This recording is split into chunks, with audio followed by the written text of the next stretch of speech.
Hello, bonjour et bienvenue dans ce Cosmic Live. Comme d'hab, j'ai canalisé des messages par écrit, je vais tirer quelques cartes après. On commence tout de suite. Le premier message, c'était qu'il fallait se concentrer sur ce qui est important. Il y a vraiment cette notion de focus sur quelque chose. Alors, on n'est pas dans un retour à l'essentiel ou se débarrasser du superflu ou ce genre de choses. Pas du tout, c'est juste que on est un peu dans une énergie ralentie. On est un peu comme en sous-régime. Et donc l'idée, en fait, c'est que parce qu'on a moins d'énergie, c'est aussi lié à la, comment dire, à la saison, la luminosité, etc., etc. Comme il y a moins d'énergie disponible, l'idée, c'est de l'utiliser à bon escient et de la placer dans des choses voilà, qui nous permettent de fonctionner, qui nous permettent de nous nourrir, etc., etc.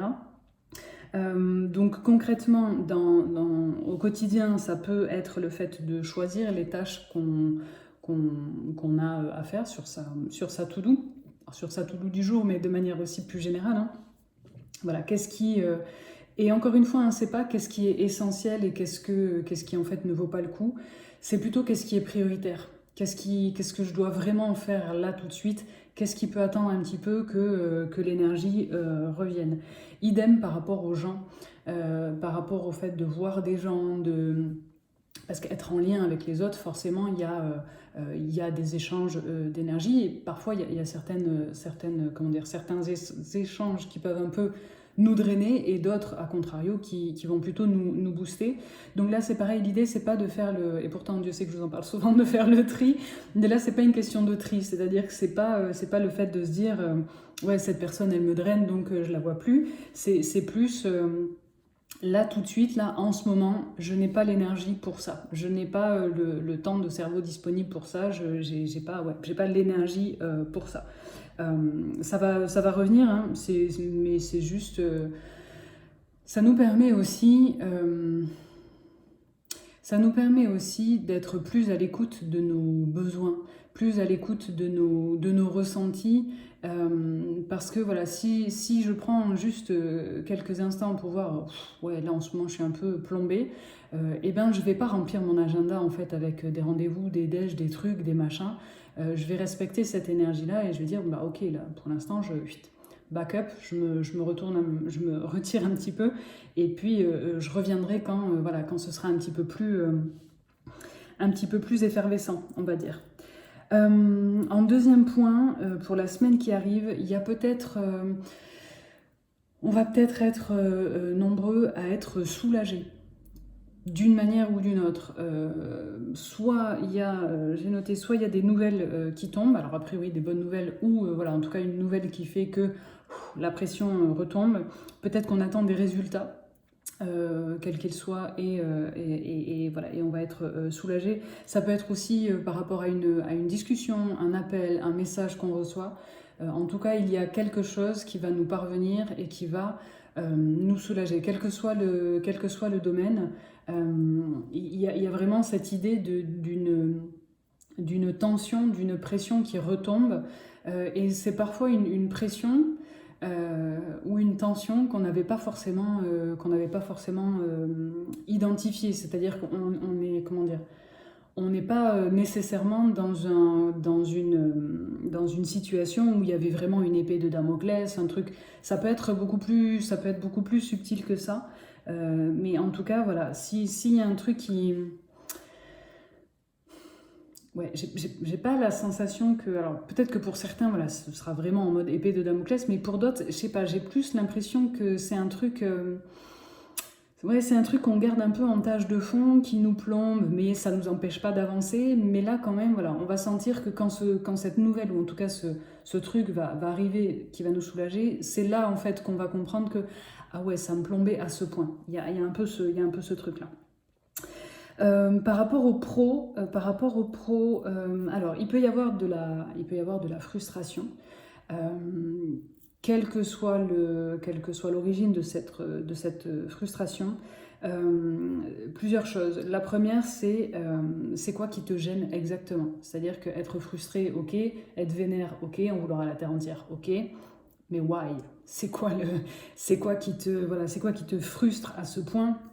Est-ce que c'est au niveau de la hiérarchie? Est-ce que c'est au niveau des horaires? Est-ce que c'est au niveau de l'équilibre pro-perso? Est-ce que c'est en termes d'avancement professionnel, d'ambition, etc., etc. Mais il faut mettre le doigt dessus, en fait. Il faut mettre le doigt dessus parce que sinon, ça reste en fait ambiant de voilà, je suis vénère, je suis frustrée, pourquoi, comment, voilà. Tant qu'on n'a pas mis le doigt dessus, en fait, on ne peut pas venir mettre en face un début de solution. C'est pour ça que c'est important d'identifier. Donc, c'est quoi qui te gêne vraiment? Qu'est-ce que tu voudrais changer? Qu'est-ce que tu voudrais changer et qu'est-ce que toi tu peux faire à ton niveau pour changer ça. Si la réponse c'est rien, ça veut dire que tout est dans les mains de quelqu'un d'autre, de quelque chose d'autre. Et à ce moment-là, eh ben, il faut prendre ses responsabilités. C'est-à-dire que si tu as choisi un chemin sur lequel voilà, il y a une partie de ton épanouissement qui dépend de quelqu'un d'autre ou de quelque chose d'autre, et ben t'as pas d'autre choix que de jongler parfois avec la frustration parce que comment dire, le monde extérieur ne va pas pouvoir répondre à tous tes besoins de A à Z. Donc l'idée c'est pas de s'asseoir sur ce qu'on voulait, hein, c'est juste de prendre conscience que voilà. Si je prends un exemple un peu plus concret, admettons, j'en sais rien, moi, ce qui me frustre, c'est j'ai toujours pas d'augmentation. Voilà, ça fait 5 ans que je suis dans la même boîte et j'ai toujours pas d'augmentation, alors que je taffe comme une ouf, alors que j'ai des collègues voilà, qui en font beaucoup moins et qui, eux ou elles, ont même pas besoin de demander d'augmentation, et moi je suis là, voilà. Donc je ronge mon frein, etc., etc. Bon ben déjà, est-ce que j'ai parlé de ce truc-là? Est-ce que j'ai identifié que c'est vraiment ça qui me saoule? Est-ce que j'en ai référé aux personnes concernées? Et on est d'accord que cette augmentation, voilà, le fait que j'ai besoin de me sentir valorisée, de me sentir avancée aussi, ça dépend a priori de mes supérieurs. Donc ils disent oui, c'est cool, ils disent non, ben je peux rien faire de plus. Alors j'ai toujours la possibilité d'aller voir ailleurs, d'aller proposer mes services ailleurs et d'aller négocier une augmentation ailleurs, mais c'est quelque chose qui dépend un peu du bon vouloir de mes supérieurs. Après évidemment il y a toujours la façon de l'amener, etc. Mais dans ce cas-là, voilà, si on me dit non, ben j'ai pas d'autre choix. Si, on a toujours le choix, hein. On peut faire son CV et puis se casser, mais si je veux rester dans cette boîte parce que, j'en sais rien, moi c'est quand même confortable, etc., etc., et ben je vais devoir faire avec le fait que, ben non, cette année il y aura pas d'augmentation. Et en fait, l'idée, en fait, c'est de ne pas se traîner cette frustration pendant 1000 ans et de la ruminer, etc., etc. C'est à un moment donné, ben, tu demandes, la personne te dit non. En fait, tu peux pas. Si tu rumines, ça va. Comment dire? Il va y avoir une espèce d'effet domino qui fait que voilà, ça va toucher la motivation, ça va toucher ton esprit d'équipe, ça va toucher plein d'autres choses et peut-être même ça va te toucher au niveau personnel. Je suis pas en train de dire qu'il faut s'asseoir sur les augmentations et sur les choses qu'on revendique, hein. Pas du tout. Mais c'est juste que. Il faudrait un exemple un peu concret. J'en sais rien, moi. Je mets une pièce dans une. Alors, métaphore pétée, ça faisait longtemps. Je mets une pièce dans la machine, dans le distributeur, et en fait, ça tombe pas. Ben, je peux secouer la machine dans tous les sens, ça ne tombe toujours pas. Qu'est-ce que je peux faire? Alors oui, je peux appeler le dépanneur, démonter le truc pour récupérer ma pièce de 1 euro, ou juste, en fait, bon ben, j'ai joué, j'ai perdu. Il y a un truc un petit peu comme ça. Et ça doit aussi faire réfléchir sur... Qu'est-ce que je gagne, qu'est-ce que je perds? C'est-à-dire que peut-être que de ne pas recevoir ce qu'on veut, alors là c'était exemple d'augmentation, hein, mais les frustrations elles peuvent venir de bien d'autres choses que juste l'argent. Ça doit en fait aussi permettre de mettre en perspective qu'est-ce que j'apporte au niveau pro et qu'est-ce que je reçois. Et est-ce que je trouve que la balance elle est juste pour moi. Parce que si je trouve que la balance elle n'est pas juste, c'est mon taf à moi, c'est ma responsabilité à moi de faire en sorte de trouver une équipe, une entreprise, une nouvelle façon de travailler qui fait que je m'y retrouve. Et la solution n'est pas forcément de claquer sa dème et d'aller voir ailleurs, hein. Mais peut-être que, bon ben ok, en fait, peut-être que je vais moins donner, puisque quand je donne là, ben, moi je reçois toujours ça, donc en fait, je vais donner là, et comme ça, ce sera juste. Vous voyez ce que je veux dire? C'est pas nécessairement qu'il faut rouler dans les pancartes et tout claquer, hein. Mais juste se remettre un peu en perspective de qu'est-ce que je donne et qu'est-ce que je reçois. Pour que ce soit équivalent, en fait, pour que ce soit juste pour soi. Et si, à contrario, voilà, ce qui te frustre, tu peux faire quelque chose, qu'est-ce que tu attends pour le faire, en fait? Est-ce que tu attends une validation? Est-ce que tu as besoin de soutien? Est-ce que c'est quelque chose que tu peux pas forcément mettre en place solo, etc., etc. Mais encore une fois, pour pouvoir savoir si je peux faire quelque chose là-dessus ou pas, il faut déjà que j'ai mis le doigt sur « Ok, mais c'est quoi qui te dérange en fait ?» Parce que c'est quelque chose au niveau pro qui revient beaucoup. Il y a, je sais, alors j'ai pas d'études en tête, mais je pense qu'il y a beaucoup de gens qui ne sont pas forcément satisfaits de leur job, ou en tout cas de leurs conditions de travail.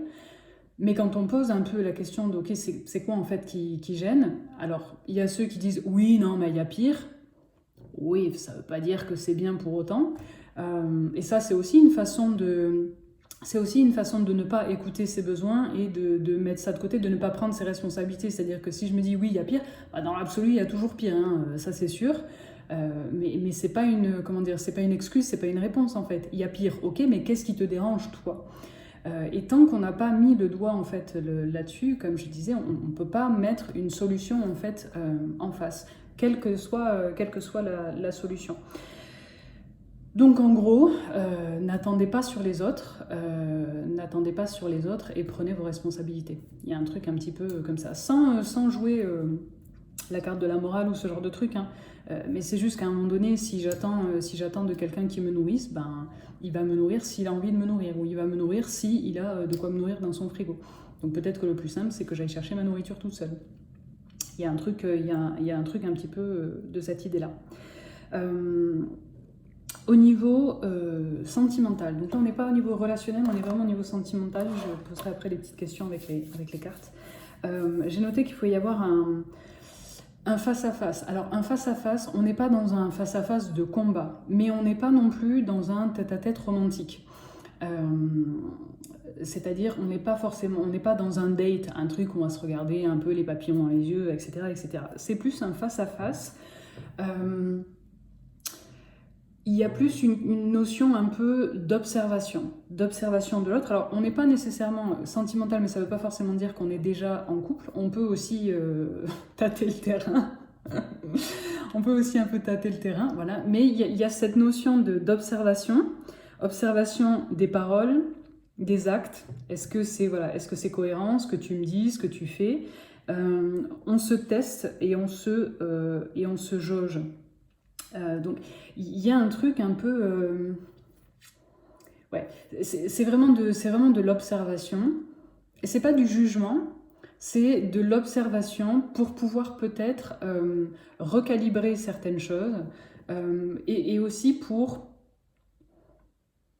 c'est comme si on essayait de voir l'autre, mais de voir l'autre de manière objective, si tant est que ce soit possible. C'est pour ça que je dis pour moi, on n'est pas dans des tête-à-tête un peu romantiques où quand on a un peu les papillons dans les yeux, on voit un peu ce qu'on a envie de voir. Là, il y a une observation plus pragmatique, qui ne veut pas dire que c'est dénué de sentiments ou d'empathie, hein, mais il y a quelque chose d'un petit peu plus pragmatique. Et alors j'ai noté, je verrai si je retrouve la vidéo parce qu'elle était très belle. J'avais vu il y a une paire d'années, une expérience où en fait c'était deux personnes qui se regardaient dans les yeux pendant 4 minutes, je crois. Et en fait il y avait des gens qui ne se connaissaient pas. Enfin, il y avait un couple qui ne se connaissait pas, il y avait un couple qui venait tout juste de se rencontrer, il y avait un couple qui était ensemble, je ne sais plus, depuis quelques années, et puis il y avait un couple qui était ensemble depuis 1000 ans. Et cette expérience m'avait vraiment fascinée, j'avais trouvé ça hyper bouleversant, de voir tout ce qui se passe en fait dans le regard, sans avoir besoin de se parler. Et en fait, c'est ça que... j'ai ça qui m'est revenu, parce qu'en fait, voilà, parfois, avant de se parler, Et ça peut être avant d'aborder aussi des sujets, alors pas forcément difficiles, mais des sujets importants. Il faut peut-être déjà se regarder pour se voir, vraiment. Parce que souvent, comment dire, au début, bien sûr, on va se regarder, etc., etc. Mais avec le temps, on se regarde plus vraiment. On se voit, on voit que la personne est là, mais on la regarde, on la voit pas vraiment. On se voit sans se voir. Et je crois que le focus, il est là-dessus par rapport à ces face-à-face là. Il est sur le fait de garder à l'esprit que c'est important de continuer à se voir soi, mais aussi à voir l'autre, et de continuer à se regarder, à s'observer. Encore une fois, l'idée, c'est pas de détailler et de dire ça va, ça va pas. C'est plus le fait d'être en présence. Une présence, une présence. Et c'est pas forcément évident parce qu'il y a le quotidien, parce que parfois il y a les enfants, parce que parfois il y a la distance, etc. etc. La routine fait que ben voilà, on s'habitue à la présence de l'autre et on se voit sans se voir. Là, voilà, c'est être vigilant par rapport à ça. Ça ne veut pas dire qu'il faut s'observer comme des gros chelous toutes les 2 minutes, mais de temps en temps, prendre peut-être quelques minutes juste pour observer l'autre. Et ça peut être vraiment dans le quotidien. Hein, les images que j'ai, ça peut juste être, j'en sais rien, l'autre est en train de ranger ses affaires et en fait, bah, vous l'observez. Pas en mode stalker chelou, hein. Mais vous observez, vous le regardez. Ou je sais pas, il y en a un des deux qui est en train de faire à manger. Ok, ben regardez en fait, observez. Vous avez pas, il y a pas justement à parler. Ne cherchez pas à combler le vide et ne cherchez pas à parler pour parler. Juste regardez, observez. Je crois que ça va révéler pas mal de choses. Alright, on va passer du coup aux cartes. Qu'est-ce qu'on a comme message pour la semaine à venir? Qu'est-ce qu'on a comme message pour la semaine à venir? Ça fait beaucoup. Hop. Ouais, il est question de l'être aimé. De l'être aimé avec un... Alors... Par rapport au sentimental, donc là vraiment pour le coup sentimental, on aime quelqu'un, et a priori ce quelqu'un nous aime. La carte c'est déblocage du troisième œil et apaisement du mental lié avec le chakra de la gorge. C'est-à-dire que pour moi, ça rejoint ce que je viens de vous dire, c'est-à-dire qu'il va falloir apprendre à se voir différemment. Apprendre à se voir avec autre chose que les yeux. Oui, je sais, ça peut paraître chelou, mais en fait, quand je vais observer quelqu'un, oui, je vais le voir avec mes yeux, mais surtout, je vais le sentir, en fait. Je vais sentir sa vibration, je vais observer ses gestes. Il y a quelque chose, en fait, il y a des infos qui vont me venir d'ailleurs que des yeux. Je sais, ça a l'air un peu chelou. Mais en gros, c'est ça. Il faut réapprendre à se sentir. Il faut réapprendre à se sentir et c'est ça qui va permettre de se parler. Je sais pas si c'est clair, pour moi oui, mais pour moi il y a des choses importantes dans les couples, il y a des choses importantes en ce moment à se dire, des sujets qu'on a envie d'aborder ou des choses qu'on a envie de dire. Encore une fois, c'est pas forcément des dossiers de derrière les fagots et c'est pas forcément des trucs graves, mais on a cette envie de partager, de parler. Mais avant de parler, il va falloir s'observer, se voir et se regarder. Je ne sais pas comment vous le dire autrement, c'est comme ça que ça me vient. Autre point. Ça va tomber à part. Autre point pour toutes celles et ceux qui sont en redirection, en choix, qui savent pas trop quelle direction prendre, vers où aller, ou qui ont choisi une direction mais qui sont pas certains de est-ce que c'est le bon chemin pour moi, tout ça.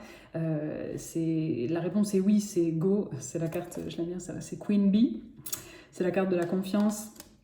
Donc en gros, on peut soit on peut y aller si on n'a pas encore choisi, soit c'est une validation du chemin qu'on a pris, alors chemin, formation, engagement dans quelque chose.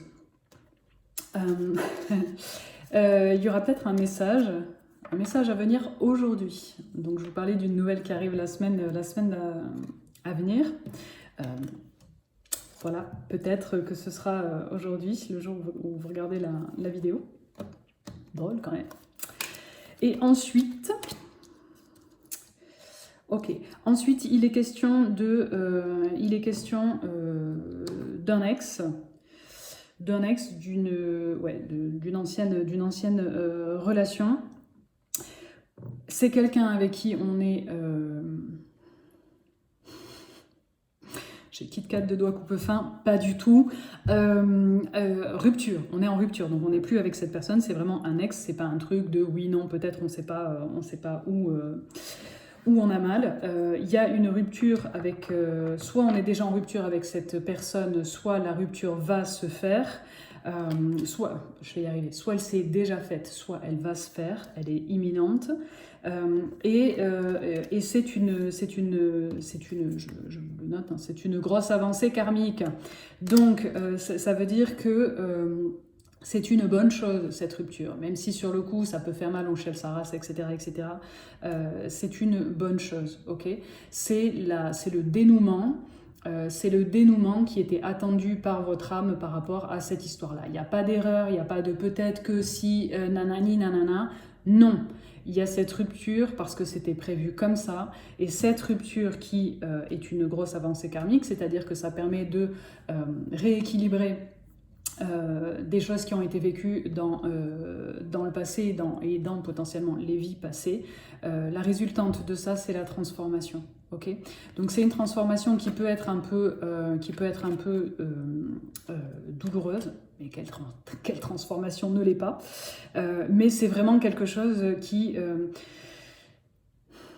c'est un événement voilà, qui peut être douloureux, mais c'est vraiment un mal pour un bien. Et comment dire, la transformation, elle va se faire au niveau du cœur et de la tête, c'est-à-dire à la fois au niveau, comment dire, dans la façon en fait d'approcher la vie sentimentale, d'approcher dans notre rapport à l'amour en fait, voilà, pour le dire plus simplement. Et aussi au niveau mental, c'est-à-dire dans la façon dont on se voit, dont on se perçoit, ce qu'on attend de l'autre, ce qu'on attend de soi, etc., etc. Il va y avoir, c'est comme si il y allait y avoir double prise de conscience, à la fois une prise de conscience au niveau du cœur, au niveau des émotions, de la sensibilité, et aussi au niveau plus intellectuel. Un dernier message pour cette semaine.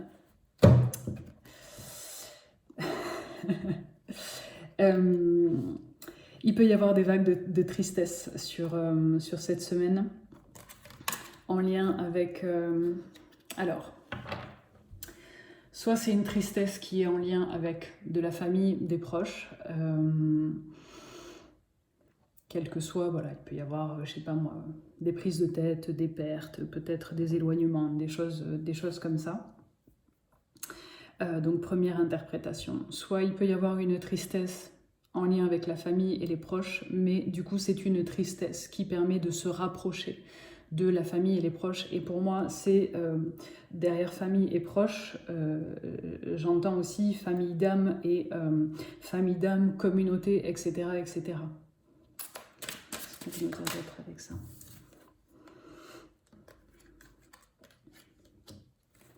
Ouais, pour moi, il va y avoir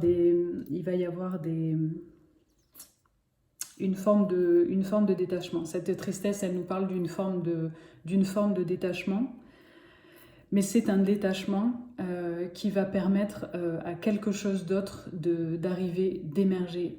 Encore une fois, je ne sais pas si c'est clair. Il peut être aussi question de loyauté familiale. Dans ces tristesses, c'est-à-dire le fait de s'éloigner de sa famille au sens propre et ou au sens figuré, c'est aussi une façon de s'éloigner de, comment dire, des préceptes, des concepts, des croyances de cette famille. Encore une fois, ça peut être la famille de sang, ça peut être aussi une forme de famille un peu plus élargie. Mais ouais. Là aussi, j'ai l'impression qu'il y a une forme d'un mal pour un bien. Pour d'autres, c'est une tristesse qui est liée à la famille, à un rassemblement familial, un truc un petit peu comme ça, et qui pour moi va marquer la fin de quelque chose, en fait. Pas très gai tout ça, pour finir. Dernier message. On en a trop. On en a trop. Ouais, c'est encore en lien avec le...